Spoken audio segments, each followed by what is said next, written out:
நீதி கதைகள் டிவி. நீதி கதைகள் டிவி. அது ஆத்தங்கரையோரமா இருக்கிற ஒரு அழகான கிராமம். அந்த ஊர்ல எல்லாரும் ஒண்ணுமா சந்தோஷமா வாழ்ந்துகிட்டு இருந்தாங்க.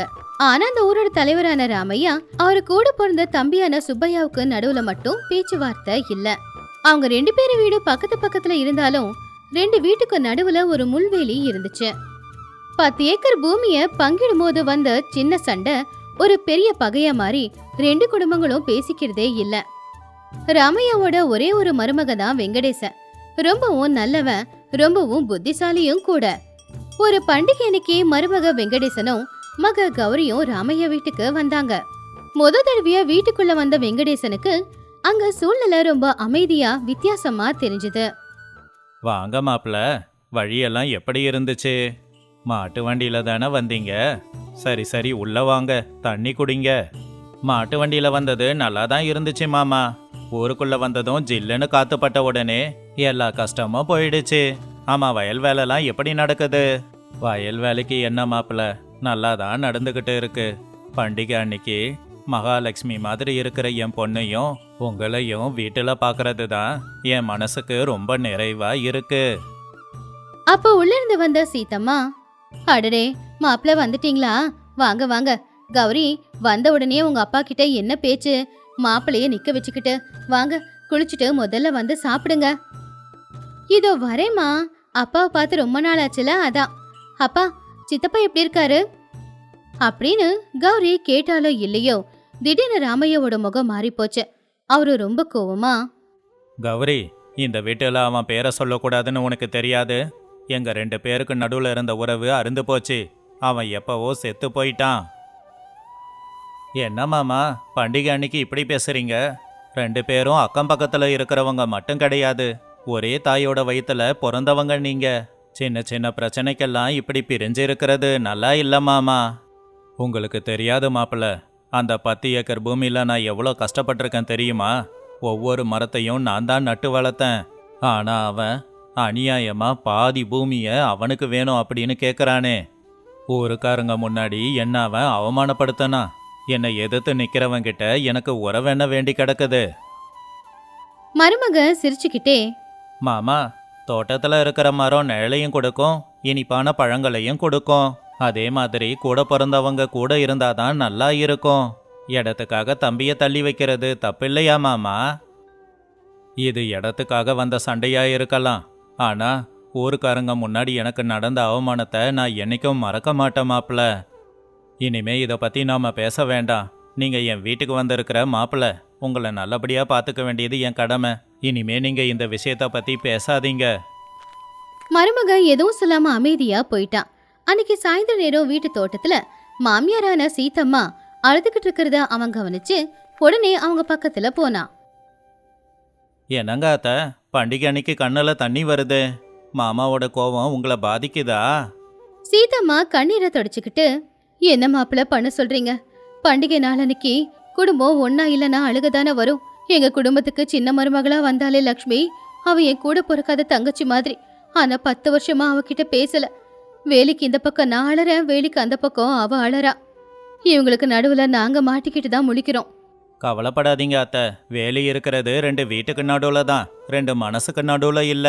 இந்த பண்டிகை முடியறதுக்குள்ள அந்த வேலியும் இருக்காது, 2 மனசுக்கு நடுவுல பகையும் இருக்காது. அப்படி அந்த நாள் முடிஞ்சு அடுத்த நாள் காலையில ராமையா ஒரு வீட்டு திண்ணையில உட்காந்துக்கிட்டு பேப்பர் படிச்சுக்கிட்டு இருக்கும்போது அப்பதான் வெங்கடேசன் வெளியில வந்து அந்த முள்வேலிய தாண்டி பக்கத்துல இருக்கிற சுப்பையாவோட வீட்டுக்கு போனான். அத பார்த்து ராமையாவுக்கு ரொம்பவும் கோவம் வந்துச்சு. எழுந்துச்சு நின்னு மருமகனை தடுக்கலான்னு பார்த்தா தடுக்கவும் முடியல. சுப்பையா வீட்டுக்குள்ள இருந்து, யாரது?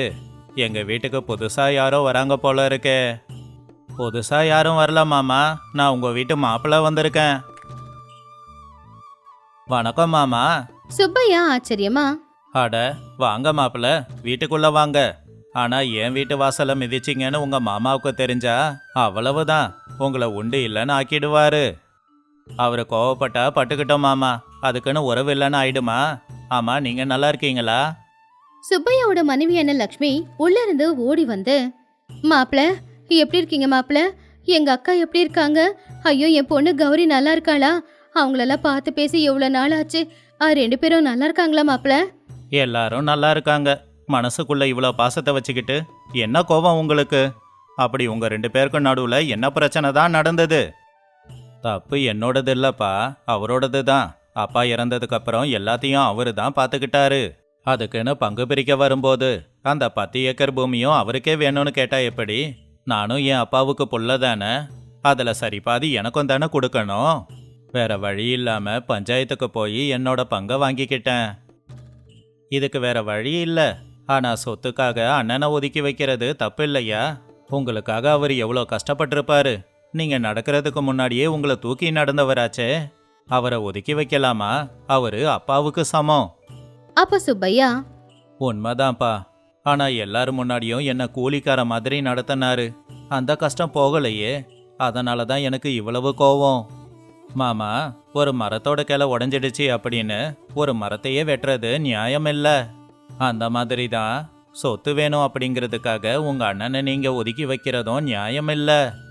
நீங்க இன்னைக்கு வாங்க, என்ன ஆனாலும் சரி. இந்த குடும்பத்துக்கு நடுவுல இருக்கிற பிரச்சனைய நான் இன்னைக்கு முடிச்சு வைக்கிறேன். அப்படின்னு சொல்லி மருமக சுப்பையாவையும் லக்ஷ்மியையும் கூட்டிக்கிட்டு பக்கத்துல ராமையாவோட வீட்டு வாசல்ல நின்னுக்கிட்டு இருந்தான். ஏற்கனவே ராமையா கோவத்துல இருந்தாரு, முறைச்சுக்கிட்டு இருந்தாரு. இன்னொரு பக்கம் வாசல்ல சீத்தம்மாவும் கௌரியும் நின்னுக்கிட்டு இருந்தாங்க. அப்ப ராமையா கோவமா, மாப்பிள்ள, என் வீட்டில இருந்து நீங்க அவன் வீட்டுக்கு போனதே தப்பு. இதுல அவனை என் வீட்டுக்கு கூட்டிட்டு வர பாக்குறீங்களா? அவன் செஞ்சத நான் என்னைக்குமே மறக்க மாட்டேன். அப்போ மருமக, மாமா, கோவம் ஒருத்தருடைய யோசிக்கிற திறனை அழிச்சிடும்னு சொல்லுவாங்க. தயவு செஞ்சு எனக்காக நான் சொல்றத கொஞ்சம் பொறுமையா கேட்க முடியுமா? நான் உங்க வீட்டு மாப்பிள்ள தானே, என்ன நீங்க மதிக்க மாட்டீங்களா என்ன? ராமையா பொறுமையா, கேளுங்க, என் மருமகனா நீங்க என்ன கேட்டாலும் நான் கொடுக்கறேன். ஆனா அவன் கூட மட்டும் ஒன்று சேர சொல்லி சொல்லாதீங்க. அப்படின்னா சரி மாமா, அந்த 10 ஏக்கர் பூமி எனக்கு வேணும், கொடுக்கறீங்களா? எல்லாரும் அதை கேட்டு ஆச்சரியப்பட்டாங்க. ராமையாவோட முகத்துல ஈ ஆடல. என்ன மாப்பிள்ள, உங்களுக்கு என்ன குறை இருக்குன்னு அந்த 10 ஏக்கர் பூமியை கேட்குறீங்க? இருந்தாலும் பரவாயில்ல, நான் நிச்சயமா கொடுக்கறேன். எனக்கு இருக்கிறது ஒரே ஒரு பொண்ணு, அவளுக்காக நான் கண்டிப்பா தருவேன். வெங்கடேசன் சிரிச்சுக்கிட்டே சுப்பையாவை பார்த்து, என்னங்க மாமா, இன்னிலிருந்து அந்த தோட்டம் எனக்கு சொந்தம். உங்க 2 பேருக்குமே அதுல உரிமை இல்ல. இதுக்கு ஒத்துக்கிறீங்களா? சுப்பையா குழப்பமா, நீ எங்க குடும்பத்தோட மருமகன்பா, எங்க சொந்த புள்ள மாதிரி. உனக்கு அந்த பூமி போறதுல எனக்கு எந்த பிரச்சனையும் இல்ல. அப்ப சரி, நீங்க 2 பேரும் இத்தனை வருஷமா பகையாளியா இருக்கிறது அந்த ஒரு பூமிக்காக தானே? இப்ப அந்த பூமி உங்க 2 பேருக்குமே சொந்தம் இல்ல, அது எனக்கு சொந்தம். இப்போ எதுக்காக உங்க 2 பேருக்குள்ள இந்த பகை? ராமையா சுப்பையா 2 பேருக்குமே இந்த கேள்விக்கு பதில் தெரியல. ஏன்னா மருமக அவங்கள சரியா மடக்கி இருந்தான். மாமா, இந்த பூமி சொத்து பத்து எல்லாமே நிரந்தரம் கிடையாது.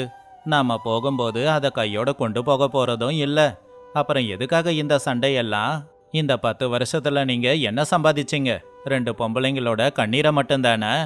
நாளைக்கு உங்களுக்கு எதனா பிரச்சனைனா அந்த 10 ஏக்கர் பூமியா வந்து உங்களை காப்பாத்த போது கூட பிறந்தவங்க தானே வரணும். ராமையா அதை கேட்டு தலை குனிச்சு நின்னாரு. சுப்பையாவும் தலை குனிச்சுதான் நின்னுக்கிட்டு இருந்தாரு. மாமா, அண்ணன் அப்பாவுக்கு சமம்னு சொல்லுவாங்க. 10 ஏக்கர் பூமிக்காக அண்ணன் கூட சண்டை போடுறது தப்பு இல்லையா? கேட்குற மாதிரி கேட்டிருந்தா இந்த பிரச்சனையே வந்திருக்காதே. உங்க அண்ணன் உங்களை கஷ்டப்படுத்தணும்னு என்னைக்காவது நினைச்சிருப்பாரா? அவருடைய எண்ணத்தை புரிஞ்சிக்காம நீங்க போட்டா போட்டி போட்டதால தானே இப்ப 2 வீடும் பிரிஞ்சு நிக்குது. மருமக சொன்னதை கேட்டு மாமனார் கண்ணுல கண்ணீர் வந்துச்சு. அவருடைய திமிர் கோவம் எல்லாமே போயிடுச்சு. உண்மைதான் மாப்பிள்ள, நீங்க சொல்றது உண்மைதான். பணமோ சொத்தோ நிரந்தரமாய் இருக்காது. என் கூட பிறந்த தம்பியை நான் பிரிஞ்சிருக்க கூடாதுதான். பெரியவனா தம்பியை மன்னிக்கிறத விட்டுட்டு நானும் அவனுக்கு போட்டியா வீட்டுக்கு நடுவுல வேலிய போட்டேனே. நான் போட்டியில ஜெயிச்சிருக்கலாம், ஆனா அண்ணனா தோத்துட்டேன். அப்போ சுப்பையா அழுதுகிட்டே ஓடி வந்து ராமையாவோட கால்ல விழுந்தான். என்னை மன்னிச்சிடுன. உன்னோட நிலைமைய புரிஞ்சிக்காம உன் பேச்சை கேட்காம எல்லார் முன்னாடியும் கஷ்டப்படுத்திட்டேன். அந்த பூமிக்காக உன்னையே தள்ளி வச்சிட்டேன்னு என்ன. எனக்கு இனிமே அந்த சொத்தும் வேண்டாம், தோட்டமும் வேண்டாம். எனக்கு நீ மட்டும் போதும்ன. ராமையா சுப்பையாவை எழுப்பி அவனை கட்டிப்பிடிச்சுக்கிட்டாரு. அழாத தம்பி, தப்பு என் மேலையும் தான் இருக்கு. என் தம்பியை விட அந்த 10 ஏக்கர் பூமி பெருசு கிடையாது. இனிமே நமக்குள்ள எப்பவும் எந்த பிரச்சனையும் வராது. அண்ணன் தம்பி 2 பேரும் ஒருத்தங்கள ஒருத்தங்க கட்டி பிடிச்சு அலறத பார்த்து சீதம்மா லக்ஷ்மி 2 பேருமே உடனே வந்து ஒருத்தங்கள ஒருத்தங்க கட்டி பிடிச்சுக்கிட்டாங்க. 10 வருஷமா அந்த குடும்பத்துக்கு நடுவுல இருந்த பகை இப்போ இல்லாம ஆயிடுச்சு. கௌரி கண்ணுல கண்ணீரோட அவளுடைய புருஷனை பெருமையா பார்த்தா. பாத்தீங்களா மாமா, எதுவா இருந்தாலும் பேசி தீர்த்துக்கணும் மாமா. அதை விட்டுட்டு மனசுக்குள்ள பகையை வளர்த்துக்கிட்டே போகக்கூடாது. ஆமா, அந்த 10 ஏக்கர் பூமி எனக்கு தானே? ராமையா சிரிச்சுக்கிட்டே, பூமி என்ன மாப்பிள்ள, உங்களுக்காக என் உயிரை கூட கொடுக்கறேன். ஏன்னா நீங்க என் மருமகன் இல்ல, எங்க குடும்பத்தை சேர்த்து வச்ச கடவுள் நீங்க. சந்தோஷம் மாமா, எனக்கு சொத்தெல்லாம் எதுவும் வேணாம். என் பொண்டாட்டி இருக்காளே கௌரி, அவளுடைய உறவுகள் எல்லாமே அவளுக்கு சந்தோஷத்தை கொடுக்கறதா தான் இருக்கணும். அப்புறம் என்ன, இந்த வேலி எல்லாத்தையும் எடுத்துட்டு பண்டிகை சாப்பாடு சாப்பிடலாமா? எல்லாரும் அதை கேட்டு சிரிச்சாங்க. ராமையாவும் சுப்பையாவும் அவங்க கையாலேயே அந்த முள்வேலியை எடுத்து போட்டுட்டாங்க. அந்த கிராமத்துல இன்னைக்குதான் உண்மையான பண்டிகை நடந்துகிட்டு இருந்துச்சு. உறவுகளுக்கு நடுவுல இருக்கிற விரிசல் எப்பவுமே பெருசாகாம சீக்கிரமா சரியாயிடும்னு அந்த ஊஜனங்க தெரிஞ்சுக்கிட்டாங்க. இந்த கதையில இருக்கிற நீதி என்னன்னா, சொத்து பணம் இது எல்லாமே நிரந்தரமும் இல்ல, நம்ம கூடவே இது இருக்க போறதும் இல்ல, நமக்கு ஆபத்துன்னு வரும்போது இதுங்க நம்மள காப்பாத்த போறதும் இல்ல. ஆனா ரத்த உறவுகள் அப்படிங்கிறது அப்படி இல்ல. நமக்கு ஒரு சின்ன கீறல் பட்டாலும் துடிக்கிற மனசுங்க அதுங்க. முன்னொரு காலத்துல ஒரு அழகான கிராமத்துல கஷ்டப்படுற மனைவியான ராஜம்மாவுக்கும் சோம்பேறியான புருஷன் பத்ரையாவுக்கும் நடுவுல நடக்கிற கதை தான் இப்ப நம்ம பார்க்க போற கதை. உச்சி வெயில் அடிச்சுக்கிட்டு இருக்கும் போது ராஜம்மா அவ வீட்டு கிணத்துல கஷ்டப்பட்டு தண்ணி அரைச்சுக்கிட்டு இருக்கும் போது பத்ரையா திண்ணையில படுத்து சொகுசா தூங்கிக்கிட்டு இருந்தான்.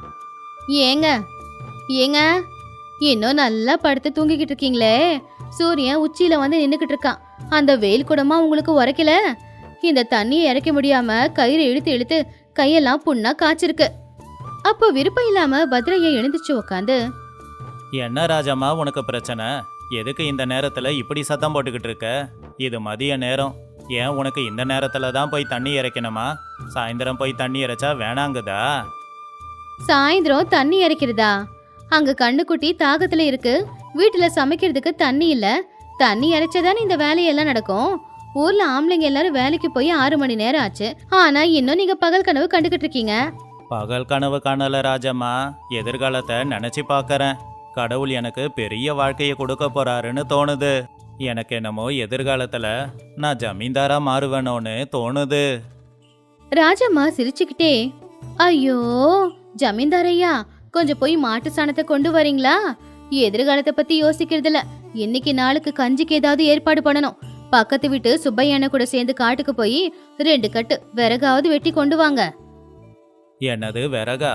இந்த வெயில்ல போய் நான் விறகு வெட்டி கொண்டு வந்தா என் முகமெல்லாம் வாடி போயிடுமே, கையெல்லாம் காப்பு காய்ச்சி போயிடும். சுப்பையாவுக்கு அறிவில்ல, அவன் விறகு வெட்டுறான். ஆனா நான் அப்படி இல்ல, ரொம்ப புத்திசாலி. அறிவு இருந்தா போதாது, அந்த அறிவை எப்படி பயன்படுத்தணுமோ அப்படி பயன்படுத்தி 4 காசு சம்பாதிக்க தெரியணும். சரி, வேலைக்கு தான் போக மாட்டேங்கிறீங்க, நம்ம தோட்டத்துல விளைஞ்ச அந்த கத்திரிக்காயை சந்தையில கொண்டு போய் வித்துட்டாவது வரலாம் இல்லையா? என்ன சந்தைக்கு போகணுமா? அங்க கூட்ட நெரிசல்ல எல்லாரும் என்ன நசுக்கிடுவாங்க. அதோட என் தோட்டத்துல விளைஞ்ச கத்திரிக்காவுக்கு அங்க சரியான விலை கிடைக்காது. நான் போல. வேணும்னா உனக்கு ஒரு யோசனை சொல்லவா? பத்ரையா சொன்னது கேட்டு ராஜம்மாவுக்கு ரொம்ப கோவம் வந்துச்சு. ஆனா புருஷனை எதுவும் சொல்ல முடியல. எப்படியாவது புருஷனுக்கு பாடம் கத்து கொடுக்கணும் அப்படின்னு முடிவெடுத்தா. அடுத்த நாள் காலையில பத்ரையா கட்டில படுத்துக்கிட்டு இருக்கும் போது அவன் காத்துல விழற மாதிரியே தாங்கிட்ட தானே பேசிக்கிற மாதிரி பேசினா ராஜம்மா. அப்போ ராஜம்மா, ஐயோ நேத்து வந்த கனவு இன்னும் எனக்கு ஞாபகத்துல இருக்கு. அந்த சாமியார் சொன்ன வார்த்தைங்க இன்னும் என் காதுல கேட்டுக்கிட்டே இருக்கு. அந்த மலைக்கு மேல இருக்கிற பாறைய நகர்த்தினா அங்க காசு கிடைக்குமா? யாருக்கிட்டையும் சொல்ல வேண்டான்னு சொன்னாரு, யாருக்கிட்டையும் சொல்லக்கூடாது அப்படின்னு ராஜம்மா சொன்னது கேட்டதும் படுத்துக்கிட்டு இருந்த பத்ரையா ரொம்பவும் உற்சாகமா எழுந்திருச்சு அவன் பொண்டாட்டி பக்கத்துல வந்தான். ஏன்னா அது காசாச்சே. என்ன ராஜம்மா, கனவா? என்ன கனவு? கனவுல எதனா புதையல் கிடைச்சதா? கடவுளுக்கு என் எண்ணம் தெரிஞ்சு போச்சா? ஓ மூலமா எதனா கொடுக்கறானோ? என்ன அது? எதுவா இருந்தாலும் சொல்லு. ஆமாங்க, நேத்து கனவு வந்துச்சு. நம்ம ஊர் எல்லையில ஒரு பாழடைஞ்ச கோயில் இருக்குல்ல, அந்த கோயிலுக்கு பக்கத்துல ஒரு சாமியார் உட்காந்துக்கிட்டு எனக்கு இதெல்லாம் சொன்னாரு. அவரு நமக்கு ஒரு அதிர்ஷ்டம் இருக்குன்னு சொன்னாரு. ஆனா அதுக்கு நீங்க தகுதியானவர் இல்லையே. ஏன் எனக்கு தகுதி இல்ல? நான் ஜமீன்தாரா ஆக போற கனவு நிறைவேற போகுதுன்னு நினைக்கிறேன். முதல்ல அந்த சாமியார் உன்கிட்ட என்ன சொன்னாரு அதை அப்படியே என்கிட்ட சொல்லு. உன் புருஷன் பத்ரையா ரொம்ப கொடுத்து வச்சவன். அவன் சோம்பேறியா இருந்தாலும் அவனுக்கு அதிர்ஷ்டம் தேடி வந்திருக்குன்னு சொன்னாரு. ஆனா அதுக்கு பல நிபந்தனைகளும் இருக்குன்னு சொன்னாரு. அவரு சொன்னதெல்லாம் உங்களால செய்ய முடியாதுங்க. ஏன்னா அதுக்கு நிறைய உடல் பலம் வேணும். நீங்க தான் மென்மையானவராச்சே. அவர் என்ன செய்ய சொன்னாரு? யாரையாவது ஏமாத்தணுமா? யாருக்கிட்டையாவது பொய் சொல்லணுமா? சொல்லு, எதுவா இருந்தாலும் நான் செய்வேன். அந்த பணத்துக்காக என்ன வேணும்னாலும் செய்யறேன். சொல்லு ராஜம்மா. அடடே, அதெல்லாம் இல்லைங்க. அவர் என்ன சொன்னாருன்னா, நம்ம ஊர் எல்லையில ஒரு பெரிய பாறை இருக்குல்ல, அந்த பாறையை தூக்கிக்கிட்டு நீங்க மலை ஏறி போகணுமா. அப்புறம் அந்த மலைக்கு மேல இருந்து அந்த பாறைய கீழே உருட்டி விடணுமா. அப்படி பண்ணா கனவுல சொன்ன அந்த காசும் ஒரு மூட்டை அரிசியும் நம்ம வீட்டு வாசல்ல இருக்குமா. அப்ப பத்ரையா யோசிச்சு பார்த்துட்டு, என்னது, அடிக்கிற வெயில்ல பாறையை தூக்கிக்கிட்டு மலை ஏறணுமா? அது ரொம்ப கஷ்டமாச்சே. ஆனாலும் ஒரு மூட்டை அரிசி காசுங்கிறாங்க. அது இருந்தா 2 மாசத்துக்கு வேலைக்கு போக வேண்டாம் இல்ல? அட நீங்க வேற, அந்த வேலையெல்லாம் ரொம்ப கஷ்டங்க. உங்களால அதெல்லாம் பண்ண முடியாது. பேசாம அமைதியா வீட்ல இருங்க. நான் சந்தைக்கு கத்திரிக்காய் வித்துட்டு வர போறேன். முடிஞ்சா சாயந்தரம் நான் வரதுக்குள்ள அந்த பாறையை கொண்டு போய் உருட்டிட்டு வாங்க. பார்க்கலாம் உங்க அதிர்ஷ்டம் எப்படி இருக்குன்னு. அப்படின்னு சொல்லி ராஜம்மா கூட நிறைய கத்திரிக்காய பறிச்சுக்கிட்டு சந்தைக்கு எடுத்துக்கிட்டு போனான். ஆனா வீட்ல பத்ரையாவால இருக்க முடியல. அவன் மலையேறி தான் ஆகணும்னு பெரிய பாறையை தேடிக்கிட்டு மலையை நோக்கி போய்கிட்டு இருக்கும்போது வழியில அவனுடைய நண்பனான சோமையாவை சந்திச்சான். என்ன பத்ரையா, அடிக்கிற வெயில்ல மலையை நோக்கி போய்கிட்டு இருக்க? எப்பவுமே படுத்து தூங்குறவன் இன்னைக்கு சுறுசுறுப்பா போறிய, என்ன விஷயம்?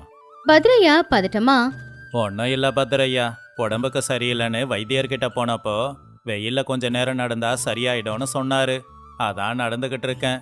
நீ போ, உனக்கு எதனா வேலை இருக்கும், போய் பாரு. சோமையா ஆச்சரியமா ராமையாவை பார்த்துக்கிட்டு இருக்கும் போதே ராமையா மலைக்கு கீழே இருக்கிற கல்லுங்க நிறைஞ்சிருக்கிற இடத்துக்கு போனான். அங்க ஒரு பெரிய பாறாங்கல்ல பார்த்து அதை தோல்ல வச்சுக்கிட்டு மறுபடியும் அதை சுமந்துக்கிட்டு மலையேறினான். ஐயோ கடவுளே, இந்த பாறை என்ன இவ்வளோ கனமா இருக்கு? பாறை கனமா இருக்கிறது கூட பரவாயில்ல, வெயில்ல ஒரு அடி கூட எடுத்து வைக்க முடியலையே. ஒருவேளை இவ்வளோ கஷ்டப்பட்டும் அந்த பணமும் அரிசியும் கிடைக்கல அப்படின்னா? இல்லை இல்லை, கனவு வந்தது என் பொண்டாட்டிக்காச்சே, உண்மையாதான் இருக்கும். அது பொய்யா இருக்காது. கஷ்டப்பட்டு இதை செஞ்சு முடிச்சாகணும். அப்படி அடிக்கிற உச்சி வெயில்ல ரொம்பவும் கஷ்டப்பட்டு மேல் மூச்சு கீழ் மூச்சு வாங்கிக்கிட்டு முட்டிக்கால் வலி கைவலி இடுப்பு வலியோட எப்படியோ கஷ்டப்பட்டு கடைசியில அந்த பாறையை தூக்கிக்கிட்டு பத்ரையா மலை உச்சிக்கு வந்தான். மலை உச்சிக்கு வந்த உடனேயே, அட கடவுளே, எப்படியோ வந்து சேர்ந்துட்டேன். இந்த பாறையை சுமக்கிறது ரொம்ப கனமாக இருக்கு. என் உடம்புல இவ்வளோ பலம் இருக்கிறது எனக்கே தெரியல.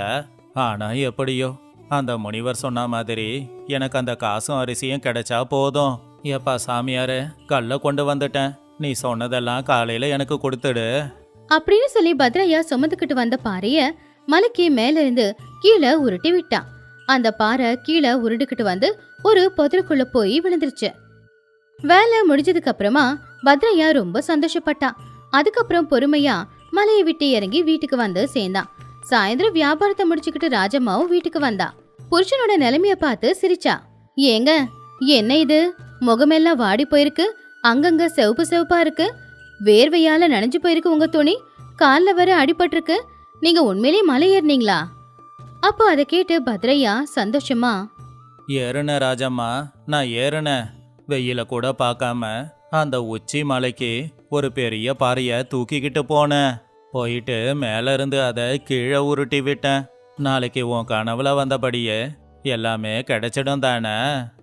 கிடைக்கும் கிடைக்கும், சொன்னது முனிவராச்சே, அவர் ஏன் பொய் சொல்ல போறாரு. சரி, நீங்க போய் குளிச்சுட்டு வாங்க. இன்னைக்கு கத்திரிக்காய் சந்தையில வித்து வந்த பணத்துல அரிசி வாங்கிட்டு வந்திருக்கேன். சாப்பாடு சமைச்சு போடுறேன், சாப்பிட்டுட்டு படுத்து தூங்குங்க. அடுத்த நாள் காலையில ராத்திரி முழுக்க பத்ரையாவுக்கு தூக்கம் வரல. விடிய காலையில சூரியன் உதயமாகிறதுக்கு முன்னாடியே அவன் எழுந்திருச்சு வெளியில வந்து பார்த்தான். ஆனா அவன் எதிர்பார்த்த மாதிரி அங்க அரிசி மூட்டையோ பணமோ இருக்கல. மறுபடியும் கண்ணை தொடச்சுக்கிட்டு நல்லாவே பார்த்தான். ஆனா அங்க எதுவுமே இல்ல. ராஜம்மா, ராஜம்மா, இங்க வா. அந்த முனிவர் சொன்னபடி அரிசியும் காணோம், பணத்தையும் காணுமே. ஒருவேளை அவரு என்னை ஏமாத்திட்டாரோ? என் கஷ்டமெல்லாம் வீணா போச்சா? ராஜம்மா சிரிச்சுக்கிட்டே வெளியில வந்து, சாமியார் உங்களை ஒண்ணு ஏமாத்தலங்க. அந்த கனவுல வந்த சாமியாரே நான் தான். எனக்கு அந்த மாதிரி கனவே வரல. அதெல்லாம் நான் ஆடின நாடகம்தான். அதை கேட்டு பத்ரையா கோமா, என்னது, அப்ப கனவுல சாமியார் சொல்லலையா நீ என்கிட்ட நாடகம் ஆடுன? ஏன் ராஜம்மா இப்படி பண்ண? அந்த உச்சி வெயில்ல மலையேறி என் கையெல்லாம் காப்பு காய்ச்சி எனக்கு அடியெல்லாம் பட்டுச்சே, நியாயமா? அப்போ ராஜம்மா கோமா, எனக்கு பைத்தியம் பிடிக்கலங்க, உங்களுக்கு தான் சோம்பேறித்தனம் அப்படிங்கிற பைத்தியம் பிடிச்சிருக்கு. வீட்டுல சின்ன வேலை செய்ய சொன்னாலும், வயலுக்கு போய் வேலை செய்ய சொன்னாலும், தண்ணி இறைக்க சொன்னாலும், ஐயோ கையை காப்பு காய்ச்சிடும் அப்படின்னு சொல்லுவீங்க. ஆனா உங்களுக்கு பணம் இலவசமா கிடைக்க போகுது அப்படின்னு சொன்ன உடனே அவ்வளவு பெரிய பாறையை சுமந்துக்கிட்டு அந்த உச்சியில எப்படி மலை ஏறி இறங்குனீங்க? அப்ப பத்ரையா தலை குனிஞ்சு, அது நான் பணம் வரும் அப்படின்னு ஆசைப்பட்டேன். ஆ, பணம் வரும்னா உங்க சோம்பேறித்தனம் எல்லாம் விட்டு போய் உங்க உடம்புல பலம் வருமா? அதைத்தானுங்க நானும் சொல்லிக்கிட்டு இருக்கேன். கஷ்டப்பட்டு உழைங்க, சோம்பேறித்தனத்தை விடுங்க, அப்ப கை நிறைய பணம் சம்பாதிக்கலாம்ல. கஷ்டப்படாமையே அதிர்ஷ்டம் என்னை தேடி வரும் அப்படின்னு காத்துக்கிட்டு இருந்தா அது எவ்வளவு பெரிய முட்டாள்தனம். அதுவே கஷ்டப்பட்டு ₹1 சம்பாதிச்சாலும் அதுதானுங்க உண்மையிலேயே அதிர்ஷ்டம். அதை உங்களுக்கு புரிய வைக்கணும் இல்லையா?